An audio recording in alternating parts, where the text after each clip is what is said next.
بسم اللہ الرحمن الرحیم۔ السلام علیکم، میری آپ سبھی سے التجا ہے کہ ایک مرتبہ درود ابراہیمی پڑھ لیجیے گا۔ بسم اللہ الرحمن الرحیم۔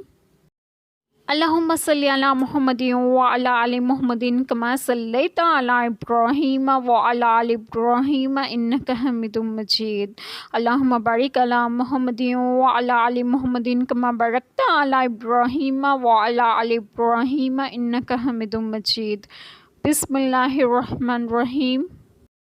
کسی آدمی کا یہ حق نہیں کہ اللہ اسے کتاب اور حکم و پیغمبری دے، پھر وہ لوگوں سے کہے کہ اللہ کو چھوڑ کر میرے بندے ہو جاؤ۔ ہاں، یہ کہے گا کہ اللہ والے ہو جاؤ، اس سبب سے کہ تم کتاب سکھاتے ہو اور اس سے کہ تم درس کرتے ہو، اور نہ تمہیں یہ حکم دے گا کہ فرشتوں اور پیغمبروں کو خدا ٹھہرا لو۔ کیا تمہیں کفر کا حکم دے گا بعد اس کے کہ تم مسلمان ہو لیے؟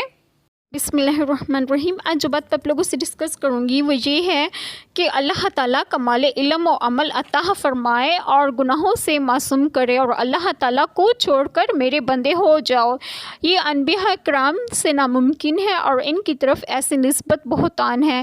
شان نزول نجران کے نصارہ نے کہا کہ ہمیں حضرت عیسیٰ علیہ السلام نے حکم دیا ہے کہ انہیں رب مانے۔ اس کے آیت کریمہ میں اللہ تعالیٰ نے اس قول کی تکذیب کی ہے اور بتایا کہ انبیاء علیہ السلام کی شان سے ایسا کہنا ممکن ہی نہیں۔ اس آیت کریمہ کے شان نزول میں دوسرا قول یہ ہے کہ ابو رافع یہودی اور سید نصرانی نے سرور عالم صلی اللہ علیہ وسلم سے کہا، یا محمد صلی اللہ علیہ وسلم، آپ صلی اللہ علیہ وسلم چاہتے ہیں کہ ہم آپ صلی اللہ علیہ وآلہ وسلم کی عبادت کریں اور آپ صلی اللہ علیہ وآلہ وسلم کو رب مانیں۔